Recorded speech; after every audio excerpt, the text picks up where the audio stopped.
No,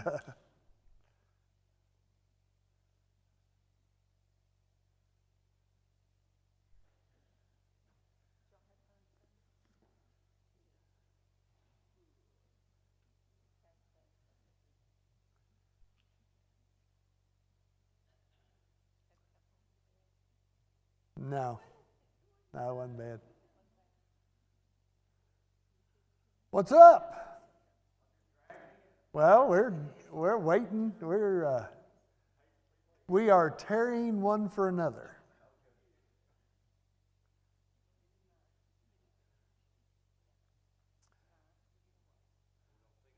We're going to sing a song here in a minute. 678 is the song we're going to sing. 678. 678. Next week, we're not having midweek manna for the rest of the summer. And so all of those that are in the first class are supposed to be in here at the second class. So hopefully they'll all come. But we had 32 in there at 4 o'clock, so that's a big class. We've got a lot of people that are coming. And so you add that 32 with whatever we get in here, and that's a pretty good number. That's over 70 people. So just to encourage you to be here at 6:30 next week. Also, don't forget, Sunday after our regular services, we're having a deal for Bill Logan. Our fellowship meal will be for Bill Logan. He's 100 years old, and I've told y'all before that he's the oldest person I ever baptized. He's 97 when I baptized him, and that was pretty incredible.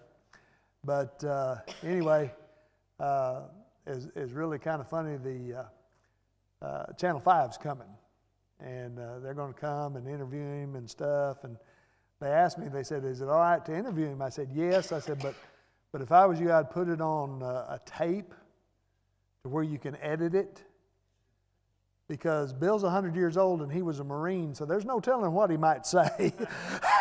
I said, so just make sure that you can cut anything you don't need to put out there for everybody to see.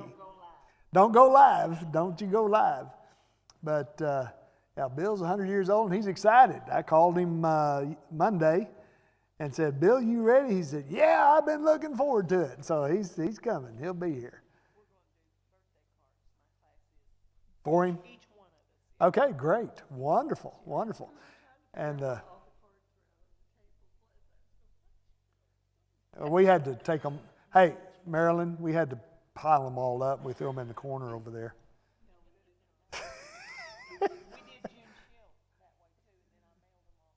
There you go. There you go. There you go. That's right after services Sunday morning. We're going to do that. It'll be at noon Sunday morning. So stay around, wish Bill a happy birthday, get you something to eat, and have a good time of fellowship with everybody. I think that's going to be great. We've had a lot of people that have been sick and that need our prayers. Kim Slayton, Linda's daughter, is really struggling with her blood sugar. I mean, it's 1 minute it'll be up over 300, the next minute it'll be down under 50. And those of us who are diabetic know that is not a good thing to happen, because you don't want spikes and dips. You just don't want that. But she hadn't been able to come for a while because of that. So we need to remember her. I want to mention John Whitlow. He had biopsy today on his liver, and I think there were 6 spots. He went through it real fine. Everything was fine, but they want to keep him in their prayers because they don't have the results yet of that. And who else we need to mention? Martha. Don't forget Martha. We need to mention her. We need to mention Dick Herlocker. He had a weird thing. He had a blood clot in his left arm that cut off all blood supply to his left arm. And so he went to the hospital in Oklahoma City. They fixed it. He came home, but he had to go back to Oklahoma City today, but it wasn't because of that. There was just a checkup. So things look good for him. Coy had a checkup yesterday, I think, or Monday, and he said he's doing well, and so that's good news. Don't forget Bobby Martin. Don't forget him, and keep in mind all these people as we go through. And I do need to mention my cousin. I've got, I told y'all before that I had at one time 36 first cousins on my mother's side. And I don't have near that many anymore because a bunch of them have passed away. I'm actually at the tail end. I'm third from the last. So I'm at the tail end, and I'm about to be 65 this year. And so, the others were older. And some of them were considerably older. Matter of fact, I even had some cousins that died before I was born. So that's kind of how that went. But the last cousin, the very last cousin, has prostate cancer.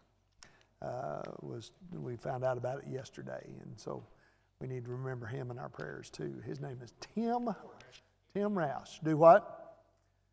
Dick Moore had skin cancer removed, and they had to cut on his ear a bunch, and they even had to do an extra skin graft to cover up what they'd cut out. So it was a bunch.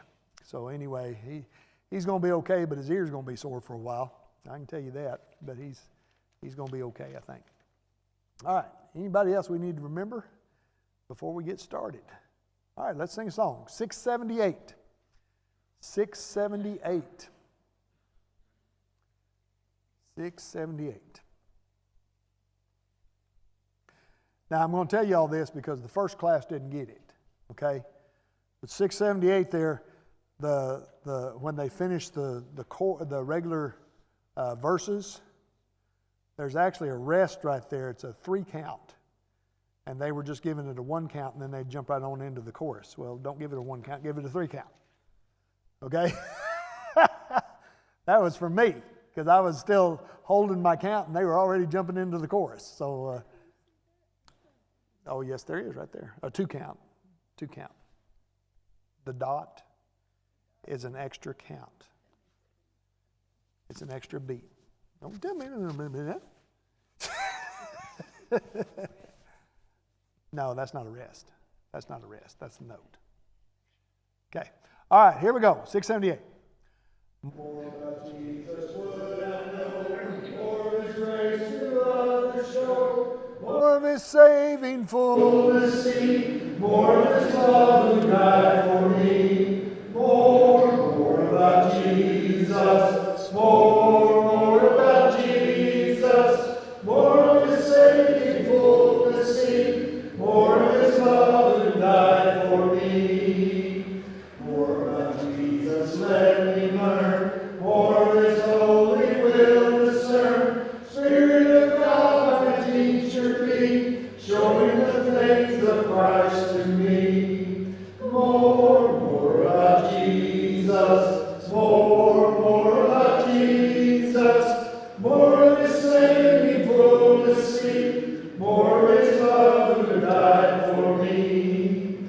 More about Jesus on His throne, riches and glory all His own, more of His kingdom sure release, more of His coming Prince of Peace. More about Jesus, more about Jesus, more of His saving fullness see, more of His love who died for me. All right, let's go ahead and go to church.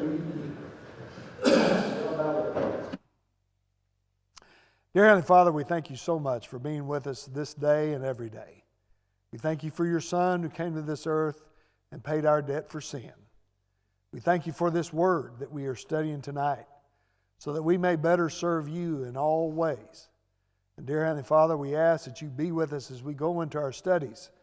We ask that all of our studies be profitable for you and for us, and that we learn from them and then go out into the world and teach them to others so that they may come to know your saving grace. And dear Heavenly Father, we ask that you be with us always, and we ask that you forgive us of our sins. And we ask these things in your Son Jesus' holy name. Amen. All right, we are going to be talking about this blind man again. Y'all remember me last week? We were talking about this blind man, this man who was born blind. And when he was born blind, the apostles, y'all remember the apostles asked Jesus, who sinned? We talked about that last time. Who sinned? Was it him or his parents that sinned in order so that he would be born blind? And remember, that was cause and effect. They believed at that time, and we often believe today, that if something bad happens to you, then you must have done something wrong to cause it. That's not the case. That has never been the case. Ever. Go back and look at the book of Job. And I've told you all this before about Job. Job is kind of an anomaly. We don't know who wrote the book of Job, nor do we know when it was written. We don't know that. We don't know the place in the Bible where it belongs even. But it's a story of how Satan tempted Job to turn away from God. And God, of course, knew that he wouldn't. There's lots of lessons that we get from that. But one of the lessons that we get from that story is this. Job did nothing wrong to cause that to happen. The rain falls on the good and the non-good alike, the just and the unjust alike. The rain will fall on everybody. And good things happen to bad people. And bad things happen to good people. So any way you want to look at it, that's the way it is. That's the way it is. Oftentimes when something bad happens to you, you are being tested by Satan for the purpose of driving you away from God. That's what's happening. And understand, it is a test of faith. It is a test of faith. When someone dies in your life, especially someone who's close to you, a spouse or a family member or even a child, if somebody dies in your life, realize that that is a test of faith as well. Because you got to realize that God is going to take care of you. God is going to take care of this situation. There is a heaven and there is a hell. And God will judge them righteously. This is part of being faithful. This is part of having faith and knowing those faithful things. Because that right there tells us that oftentimes it is a test of faith that you are looking at, that is standing in front of you. This was indeed the situation. It was not that the man had sinned. He wasn't even born yet. It is not that his parents sinned. Has nothing to do with that. But, as we saw last week, it was so that God would be glorified. And that's exactly what happens. God is glorified here. Okay? Now, in this story that we're going to look at the Pharisees, as John calls them. And I'll talk to you a little bit more about that here in just a minute. But John calls them the Pharisees, in that they tried their best to disprove that this is a miracle. You know why they try to do that? Because they don't want to lose their power and authority. They don't like Jesus. And because they don't like Jesus, they don't want him to get any credit for this occurrence. They don't want that. Now, one of the things we need to know and understand is that this blind man did not know who Jesus was. He'd never seen Jesus. He does not know who he is. The indication is that he knows very little about him. very little, if anything, about him. But the Pharisees do know about him. And so they do everything they can to discredit him so that he will not be called a man of God or a man from God, because they do not want, by any circumstance, for him to take power and authority away from them. Does that make sense to everybody? Now, in this scenario here, you're going to see 3 times that they interrogate. They start out by interrogating the blind man first. Then they bring in his parents and interrogate them. And then they bring him back in a 3rd time and interrogate him a 3rd time.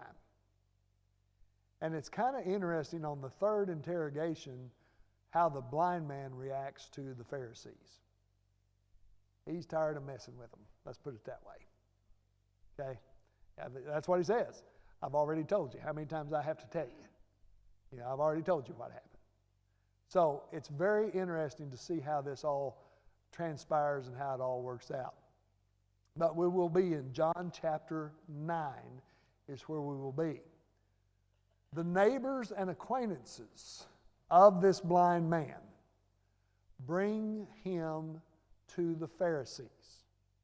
Okay?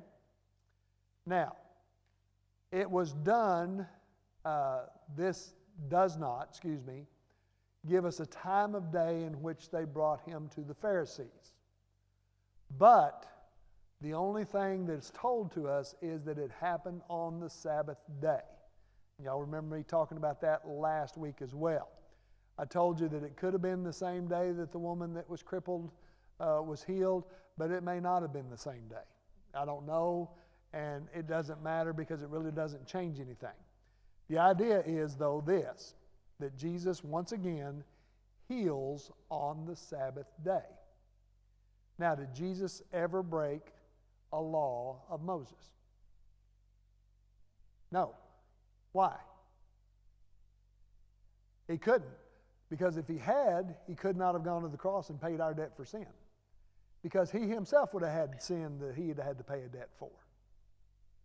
So therefore, he did not break any law of Moses at any time.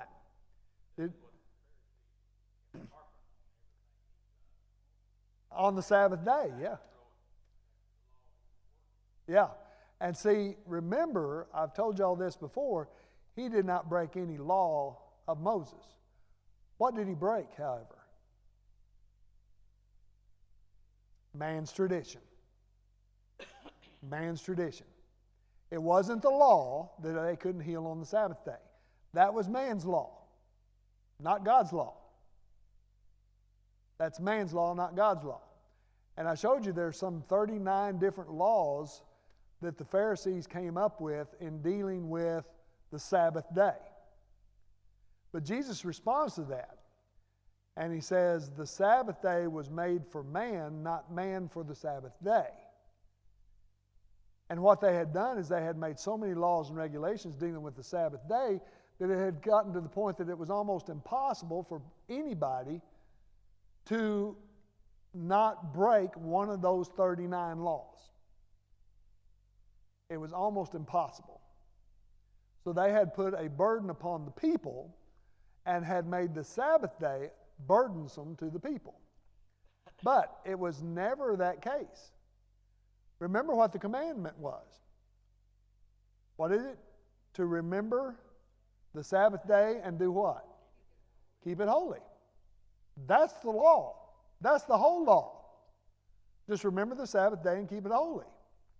And of course, it's established in Moses' time when the people were wandering through the wilderness and they needed a day to kind of catch their breath.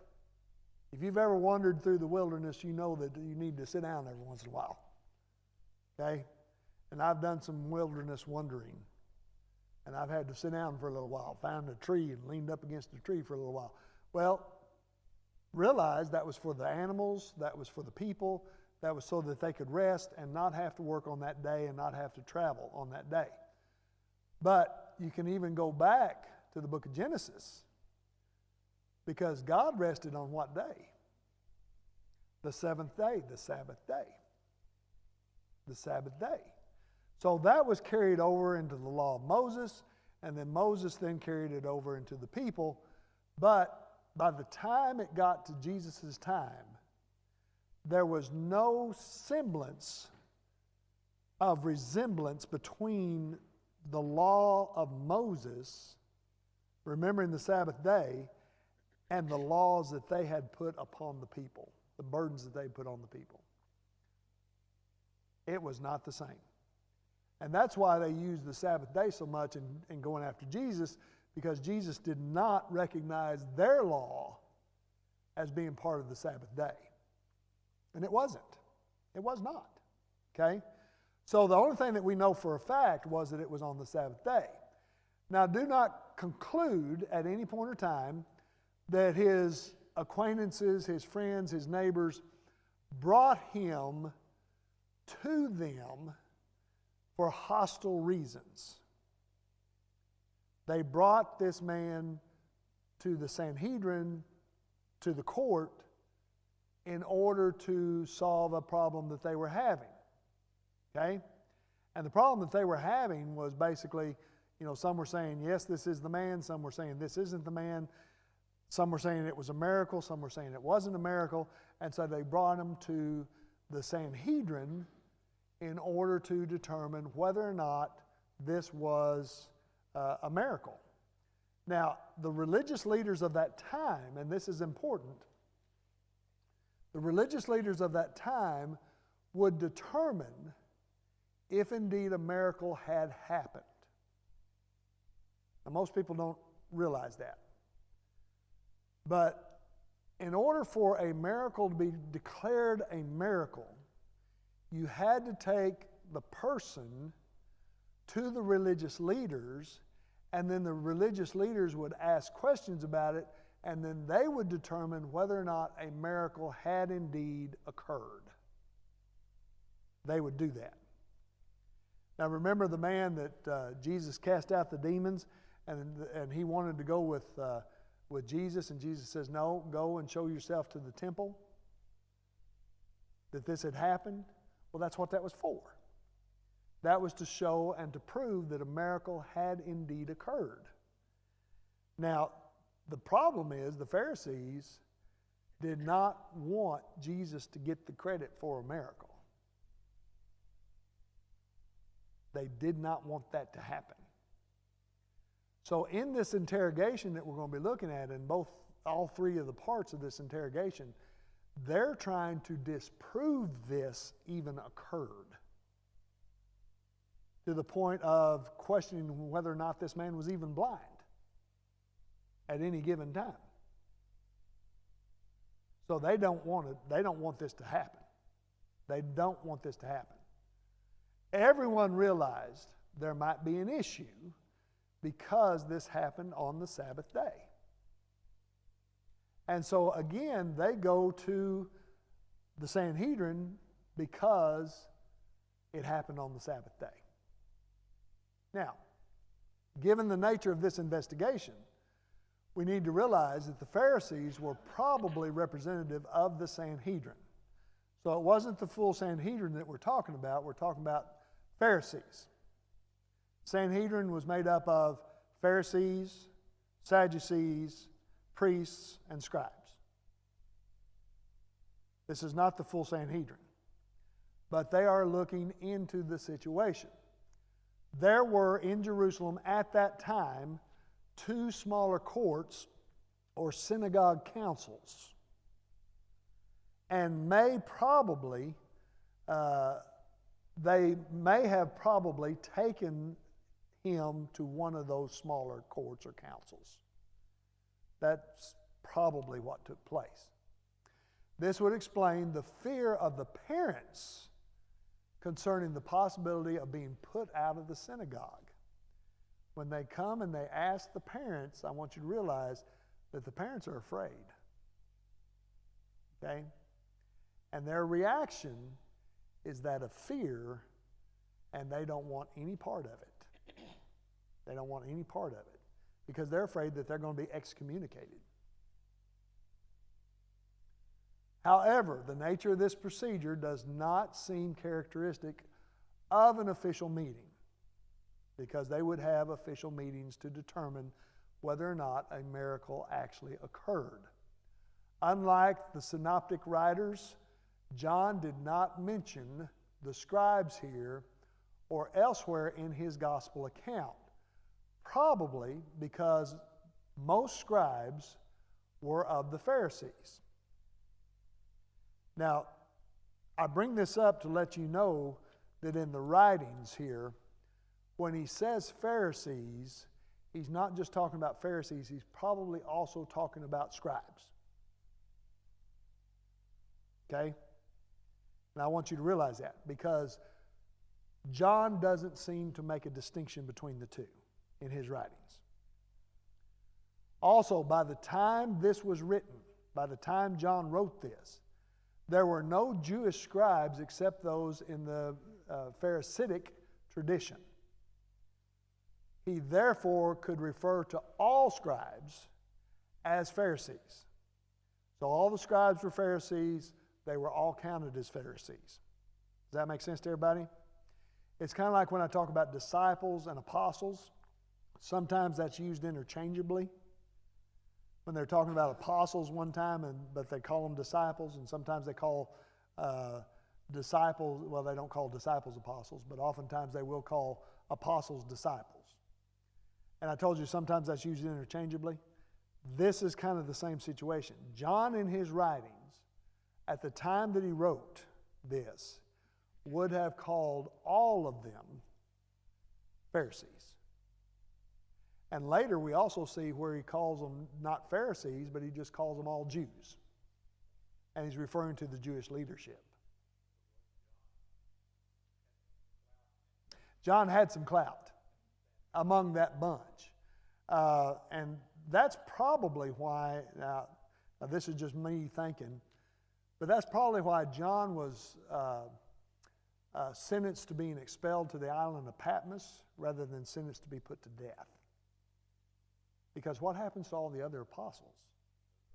They're all put to death. John is not. John's the only one that's not. And so it could have been the fact that John had some clout among the Jewish leadership.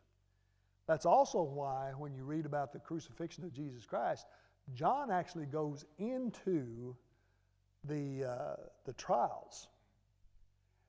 And Peter couldn't. Peter was outside.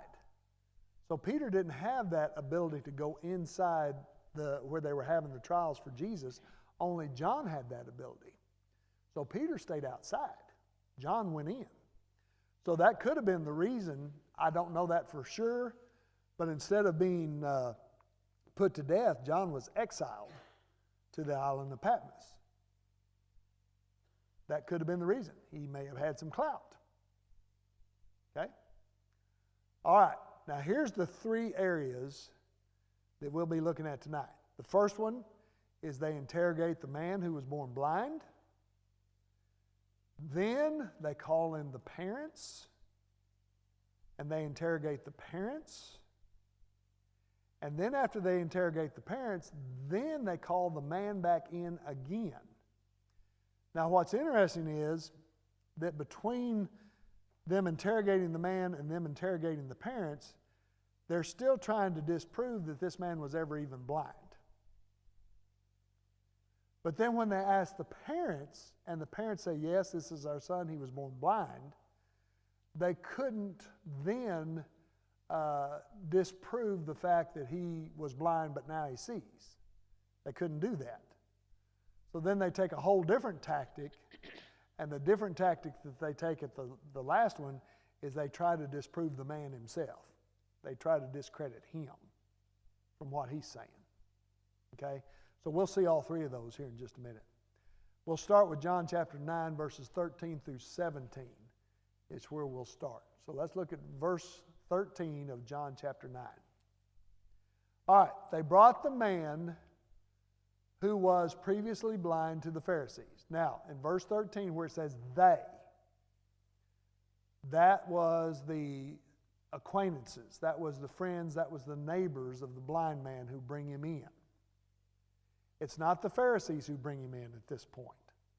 It's the neighbors, it's the friends, it's the acquaintances that bring him in. Now, verse 14 tells us that it was on the Sabbath day that Jesus made the mud and opened his eyes. It was on the Sabbath day. Now, remember also that this man had not seen Jesus. He did not know what he looked like. He knew very little, if anything, really about him at this point. It's not until later that he comes to know that who Jesus was. And we see that later. We'll see it next week. Okay? Then the Pharisees also were asking him again how he received his sight. And he said to them, he applied mud to my eyes, and I washed, and I see. Therefore, some of the Pharisees were saying, this man is not from God. Now, who are they talking about, this man? They're talking about Jesus. They're not talking about at this point, they later do, but at this point they're not talking about the blind man is not from God. They're talking about Jesus is not from God. And the reason why they're saying that is because why? He doesn't keep the Sabbath day. Well, he did keep the Sabbath day. The difference was he didn't keep man's day, man's traditions. So it says he did not keep the Sabbath day. So he couldn't be from God because he didn't keep the Sabbath day. And so he says, but the other people around were saying, how can a man who is a sinner perform such signs? Remember John chapter 3. When Nicodemus came to Jesus by night. Remember what he said to Jesus? He says, we know that you are a man come from God, because no one can do the things that you do except God be with him. So they're saying exactly what Nicodemus said. How can a man who is not from God perform these signs? How is a man who is not from God give this man sight? And there was dissension among them. In other words, the Pharisees were saying one thing, the people were saying something else, and they were back and forth with each other, arguing with each other. No, Jesus is a sinner, he's not part of this. And they say, well, no, wait a minute. Only God can do this. Only a man from God could do this. And they're correct in their statement, by the way. So how can a man who is a sinner perform such signs? That's what Nicodemus said. We know you're a man come from God because no one can do the things that you do except God be with him. Okay? So they again said to the man who was blind, what do you say about him? About Jesus, since he opened your eyes. Notice what he says. What does he say? He's a prophet. Now realize, he doesn't know much about Jesus. But he knows this, and this comes up again in a minute. He was blind, but now he sees. And so he knows that he had to come from God. He doesn't know that Jesus is the Son of God. He has no idea at this point. But he knows that obviously this is a man that came from God. That's exactly right. And so he never even saw Jesus physically. He didn't even know what Jesus looked like, because he'd never seen him. When he went and washed his eyes, he'd still not seen him up to that point. But he knew he was a prophet, and the reason he knew he was a prophet is the same response that Nicodemus gave. He knows he's a prophet because of what he did. We know that you come from God. And so his response to the Sanhedrin is that he is a prophet.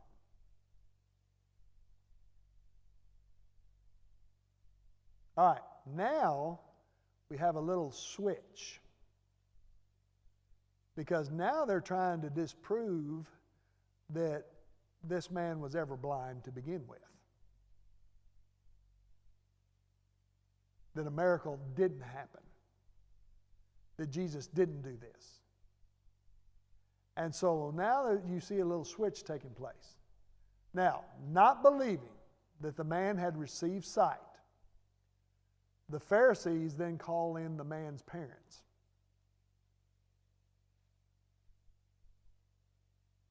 You ever get called to the principal's office when you were in school? Yeah. Did your parents ever get called to the principal's office? Yeah. I've been on the calling end of that. I was never called into the principal's office, but once. I was one time. I was a good kid. Yeah. I was a good kid, yeah. But yeah, when you're called into the principal's office, whatever it's for, it scares the fire out of you. You know? His paddle to be made, yeah. I've got one of those, by the way, just FYI. Yes, you were scared. You were scared. When you get called in by the authorities, you were scared. And I remember when I was a junior in high school, I got called into the principal's office, and I had no idea why I was even in there, and I was scared to death. That was Mr. Haver. Scares me to death. He still scares me to death, even today. I kind of look at him and say, "Ooh, you scare me." He was mean. He's mean. Wayne Haver. He's a good guy. Matter of fact, was he? He and I became really good friends after I became a principal. He wasn't mean. Yeah. Yeah. Mr. Nix was mean. I never got called into his office. But I got called in for the reason that I was selected to be at Boys State, was why they called me in. So it was actually a good thing. But notice this. It says that they called in his parents. Now, the Pharisees are not mentioned, mentioned from this point on as Jews. So John changes the way he mentions them. He's just talking about Jews. When he says Jews, he's talking about the Jewish leadership. That's something that you need to know, kind of a side note. Since they could not accept this miracle, they tried to reject the miracle altogether. In other words, what they're trying to do is they're trying to disprove that this man was ever blind to begin with.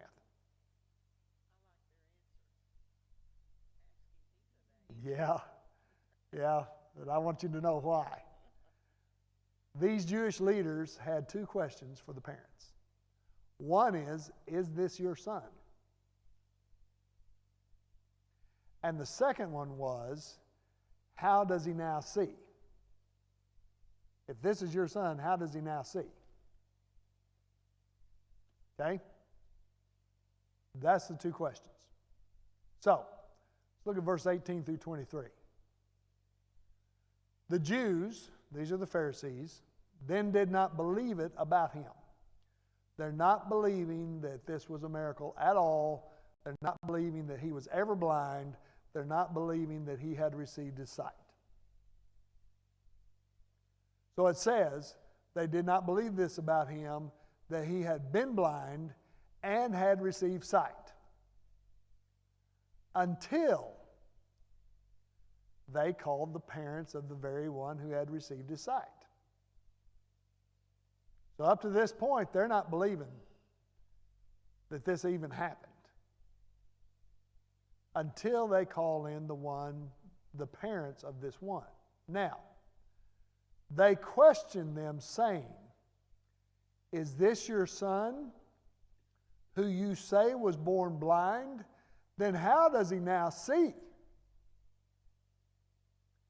Now, I want you to look in verse 20 at the response of the parents. Because the response of the parents is that of fear. They're afraid. They've been called into the principal's office. They're afraid of what's going to happen to them. They're afraid that they're going to be kicked out of the synagogue, that they're going to be excommunicated. These are Jewish people. So they've been called in by the Jewish authorities. And now they're afraid of how they're going to answer these questions. So the way they answer these questions is very guarded. I want you to know that.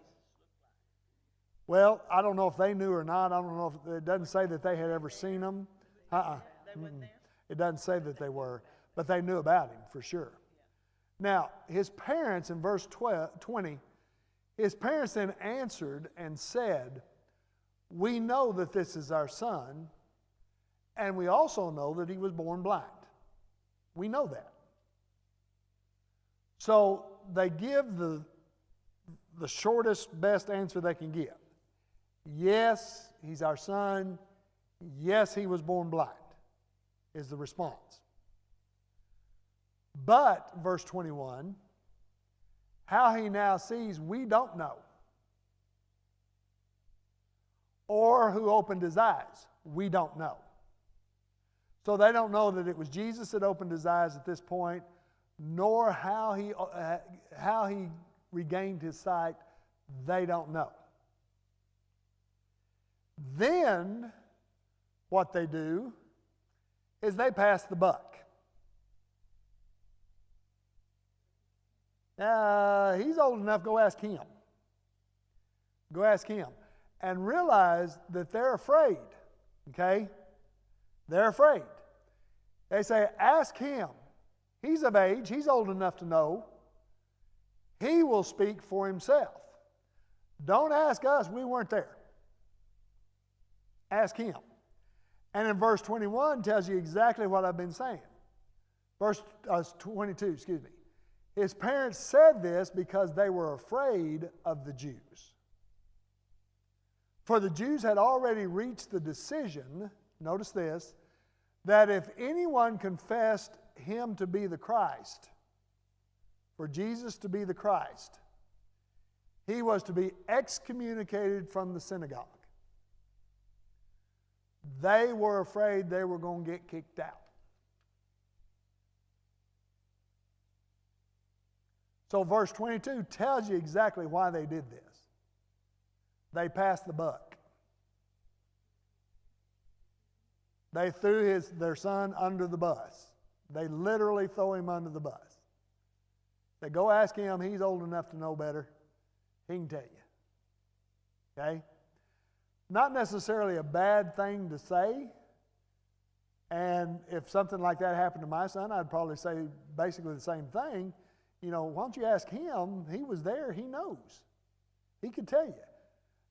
But they do that to throw him under the bus and get themselves out of the picture. Go ahead, Mike.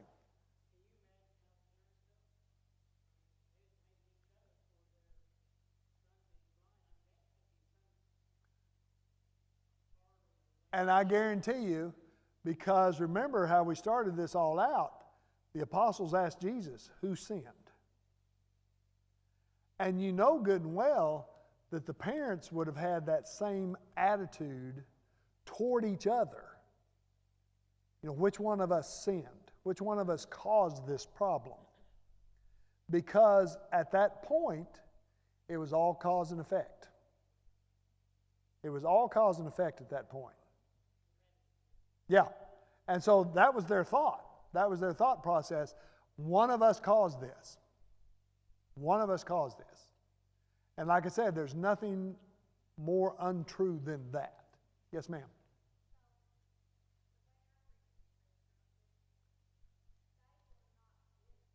No. No. I don't know.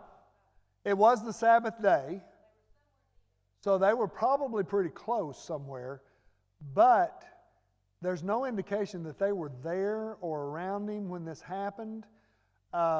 Matter of fact, the indication is more that they're just finding out about this themselves. Yeah, because they went to go get them and bring them in. So they may have been finding out about this firsthand themselves right then. I don't know that for sure, but that might have been the case. Yeah.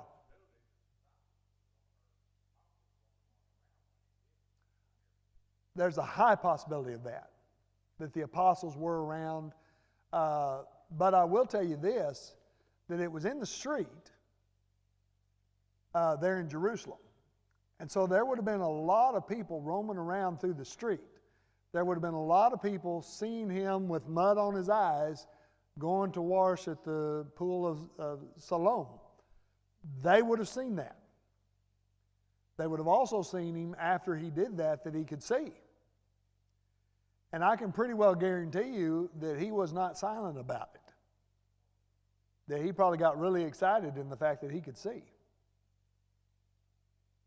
So, were there people that saw it? Yes. Probably a good number of people saw it. But up to this point, there's no indication that the Pharisees saw it. And there's definitely no indication that his parents saw it at that time. They may have been finding out about it like the Pharisees were finding out about it right at the start of these interrogations. Okay? Notice in verse 23, it was for this reason that the parents said, he is of age, ask him. Why? Because his parents said that because they were afraid of the Jews. And they were afraid that they would get kicked out. And so the response is, they said it because they were afraid. So they passed the buck and they threw him right underneath the bus.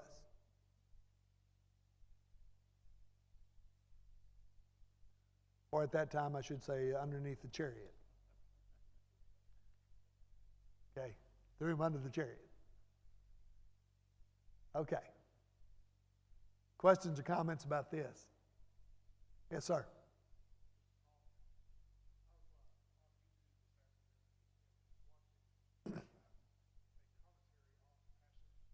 Uh-huh. Mel Gibson? Uh-huh. Yeah.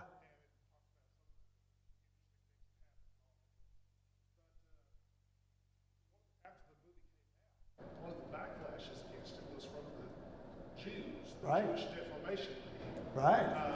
that said this is anti-Semitic. Right. I thought, well, if that's anti-Semitic, then the whole entire New Testament is anti-Semitic. That's correct. I never thought about that before. That's correct. And if you remember right, of course you're old enough to remember, you and I are pretty close to the same age. So if you remember right, that's exactly what happened because the Jewish Anti-Semitic League came out throwing a fit about it. And they actually made a couple of little changes dealing with that because one of the changes that they made was, when they yelled to Pilate, let his blood be upon us and upon our children, they took that out of the movie. So you don't see that in the movie.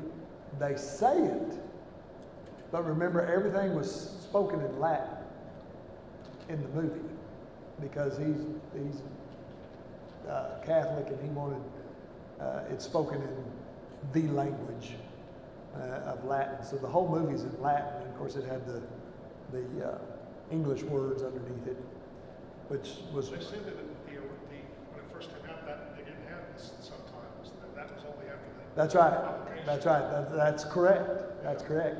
And of course, with me, I hate trying to read and follow along. I just hate that.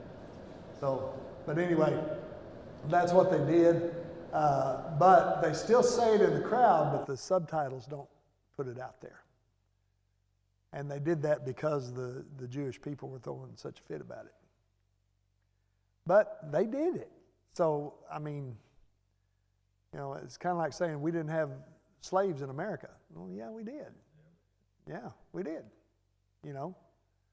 And for people to kind of cover that up and no, we did bad things. We've done bad things in the past. I'm sure we'll do bad things in the future. But the best thing is to know about it so that we don't repeat what we did in the past. That's the best thing.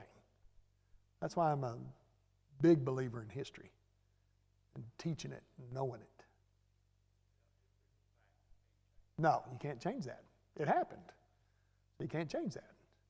And we did land on the moon, and, even though there are people that say we didn't, we did. So, okay. Now, they're going to call the man back again. And this is a whole different process right here. Because now, instead of asking the man all these questions, they're trying to discredit this man in his answers. And he has kind of a fit against the Pharisees on this, which he should have, by the way. The Jews could not dispute the fact that the man was born blind. The parents had come in, the parents had said it. He is our son. He is the one who was born blind. Okay? They also knew, since Jesus was responsible, notice what I put up there, he had to be empowered by God. They knew that. Because, as they were saying earlier, a sinner cannot heal someone who is blind. It can't be done. It has to come from God. And so it says they could not accept this, for in their eyes, Jesus was a sinner who had broken the Sabbath law. Again, he did not break the Sabbath law. He broke man's law. Way different. Didn't break God's law. He's breaking man's law. And notice what I have down there. I have a verse down there in Isaiah. By the way, it's one of several verses. And these Pharisees would have known this verse. They would have known these things. And that verse says, in Isaiah 29:18, it says, on that day, that is the day in which the Messiah will come. It's what he's referring to there in Isaiah.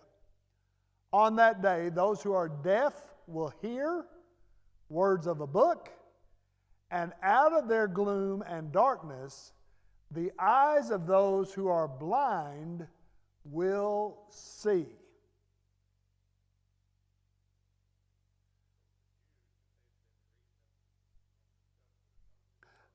They would have known that. And that's one of the reasons why it's so bad for them, because we're not talking about ignorance. We're talking about refusal to believe the truth. They knew it, but they denied it right to the grave. And the reason they denied it is because they didn't want to lose their power and authority.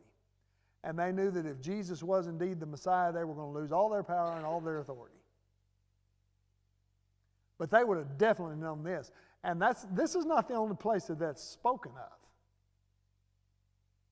It's spoken of several places in the Old Testament about how those would receive sight. Those who are blind would receive sight. And that was a sign that the Messiah had come. That was a sign that the Messiah had come, that those who were blind would receive sight. Now that's kind of interesting, isn't it? They would have known that. But they refused to believe it, which makes that worse.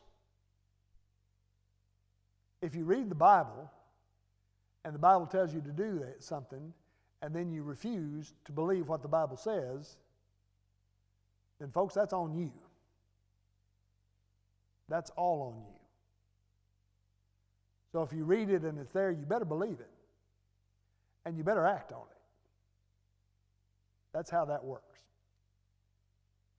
Okay? Let's look at verses 24 through 34 in John chapter 9. For a second time, they summoned the man who had been born blind. and said to him, "Give glory to God. We know this man is a sinner." We know Jesus is a sinner. He then answered, now again, remember what I told you. He doesn't know who Jesus is. He'd never seen Jesus at this time. So he doesn't know who Jesus is. So he then answered them and said this, "Whether he is a sinner, I do not know. But one thing I do know, that though I was blind, now I see." He's telling them, I was blind, but now I see. So they said to him, "What did he do to you? How did he open your eyes?" Now this is where the blind man gets put out with them. "I'm done with you." He answered them and said, "I told you already, and you did not listen. Why do you want to hear it again? You do not want to become his disciples too, do you?" That was a burning spot, I guarantee you right there. He has definitely been slapped. Okay? You don't want to be one of them, one of his disciples too. You don't want to follow him too, do you?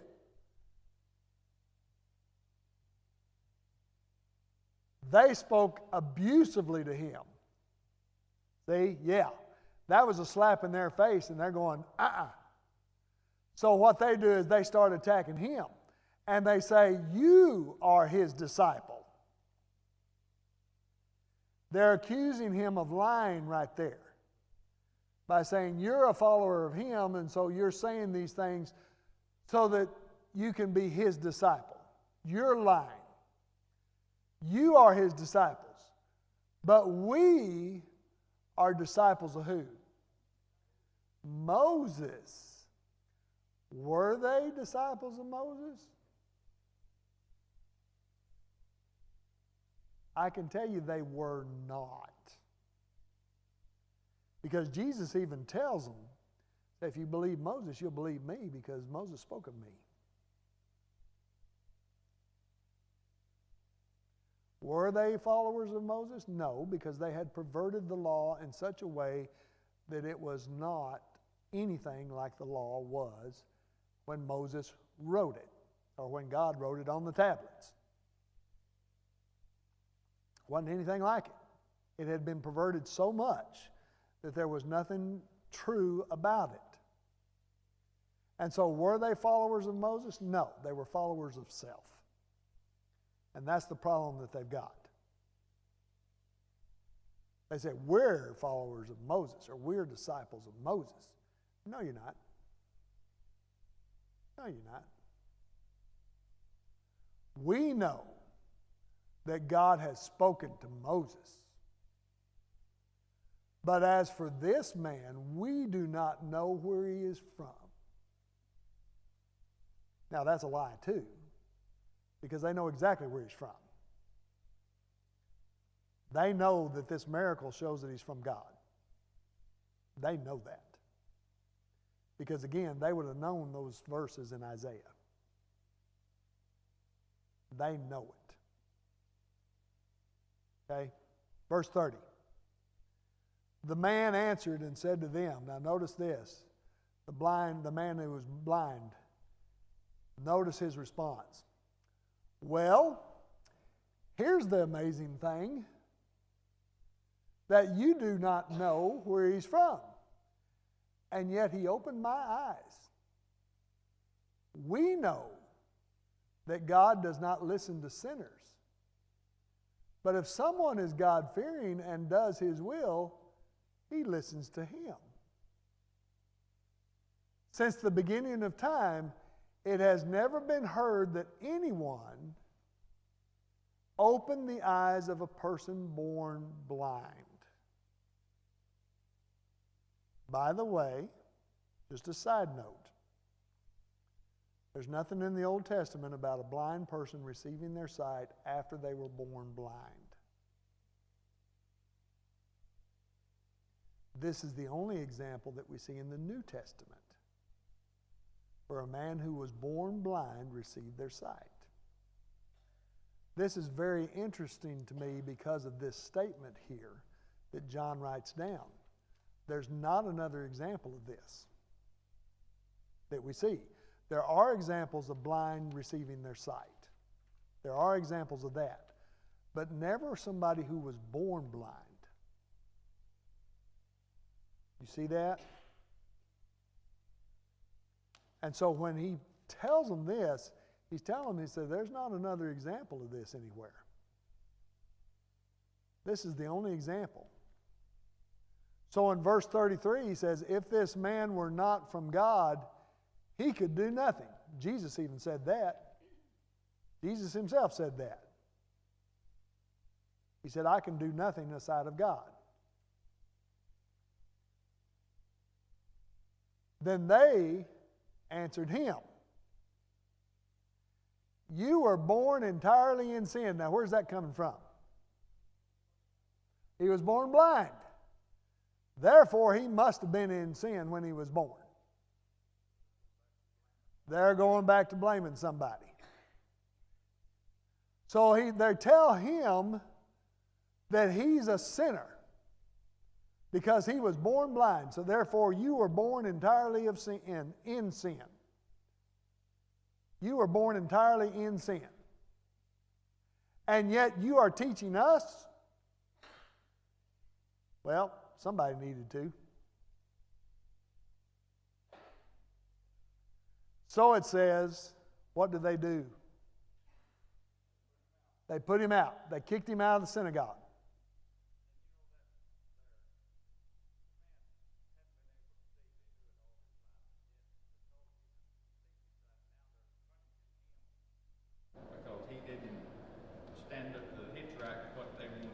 He didn't say what they wanted him to say.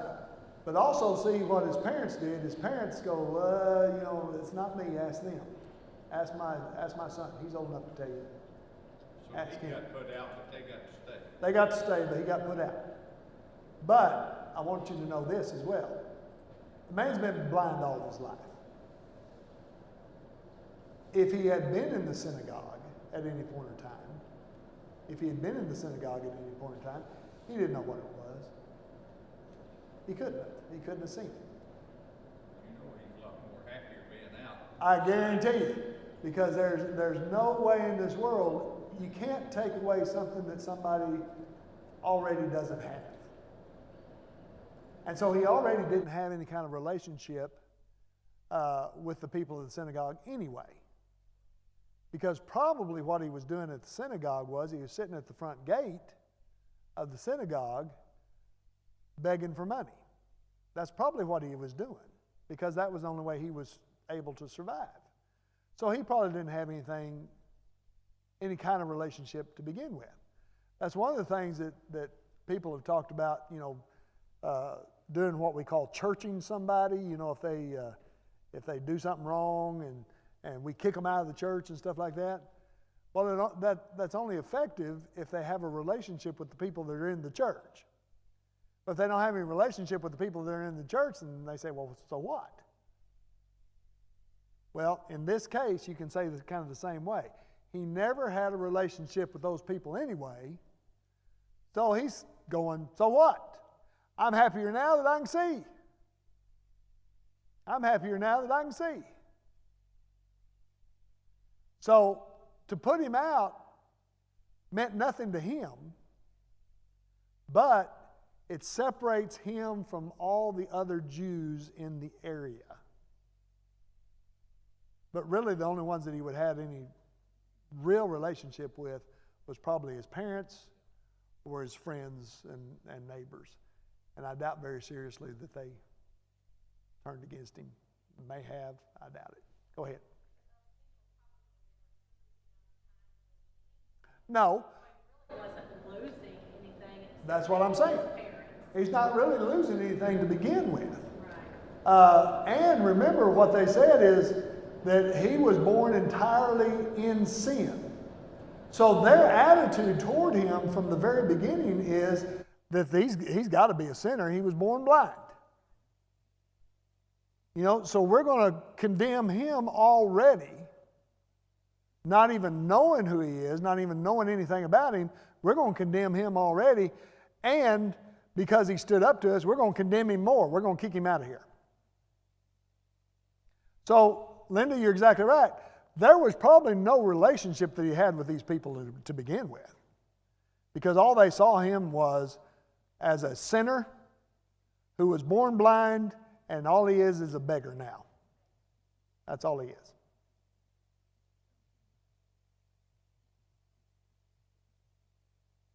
But that's the attitude.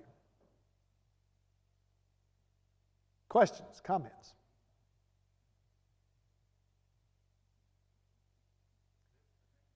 That's the next lesson, dealing with spiritual blindness. Spiritual blindness. At this point, did they know who Jesus was? The Pharisees knew who Jesus was and who Jesus claimed to be. And they was trying to get him to admit Yeah. who he was. But they refused to admit it.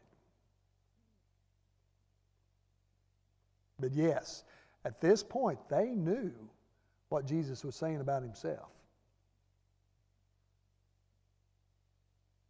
Because Jesus had said multiple times at this point that he was indeed the Son of God, that he was indeed the King of Israel. He said that. And remember the response when Jesus was crucified, the sign that they put over him? And Pilate put, here's the King of Israel. And they said, oh no, don't say that. Just say that he said that he was the King of Israel. And then Pilate responded, because Pilate was fed up with them at that point too, and said, what I've written, I have written. He wouldn't take it down. He wouldn't change it. King of the Jews is what it was. King of the Jews.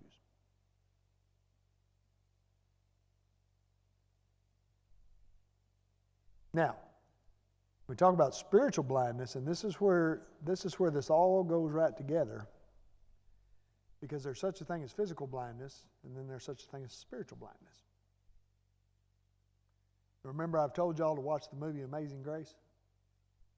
If you ever get the chance to watch it, watch it. If you've already seen it, watch it again. It's really good. It's really good. Because it is history, it's historically correct, and I really like it. But the one who wrote Amazing Grace was a slave trader, and he became a priest, and then he became blind before he died. He became blind. And in the song Amazing Grace, I was blind, but now I see. And he's talking about spiritual, about 2 hours. Well, dadgummit, get out there and watch it. It's a good one. It's a good one. I really like it. Do what? I'm sorry. I'm sorry. This was England. This was the abolishment of slavery. This is the story of the abolishment of slavery in England, which happened considerably before the abolishment of slavery in the United States.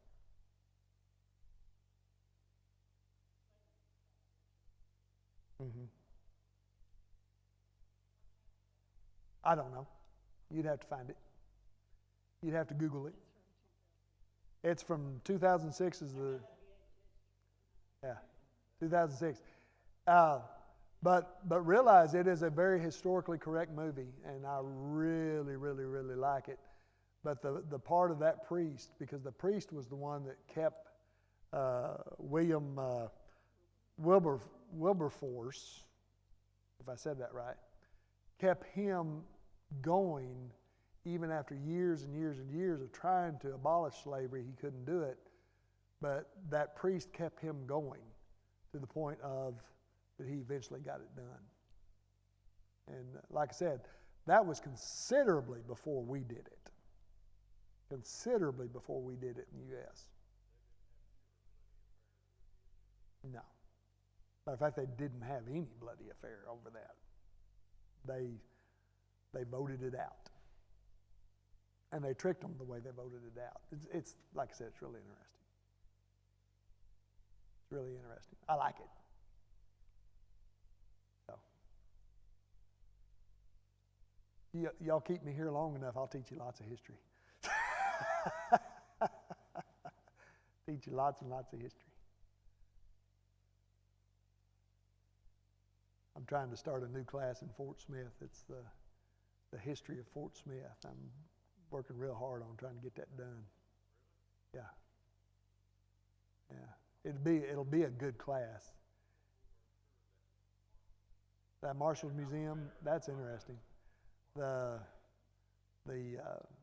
What I'm trying to do, include in that,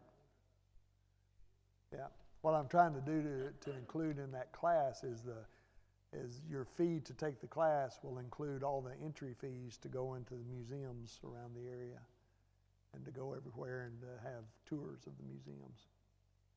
And it's a lot of stuff is really interesting. Yeah. Yeah, buggy time, yeah. Yeah. A lot of the buildings that were there back then were there when I was a kid, and I remember a lot of those, especially the Ward Hotel. Of course, it's been torn down now, but some of that's really interesting.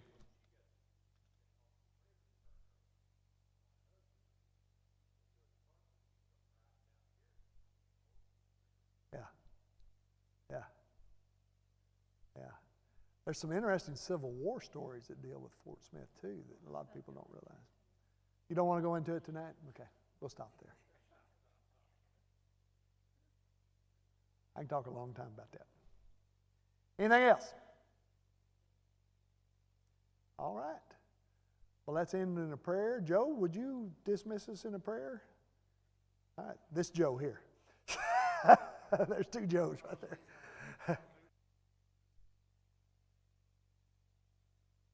Oh, is it? There's a story. Newton, yeah. John Newton. Yeah, that's his name. Okay, go ahead. Heavenly Father, thank you for this opportunity to meet together and listen to your word. Take the lessons with us, apply it in our lives. Be with the sick, bereaved. Anyone who needs our prayers. In Jesus' name we pray. Amen. Amen. Thank you all for being here. Don't forget, Sunday afternoon, we're going to have a fellowship meal. Bill Williams. Would you get James? I do not. I do not.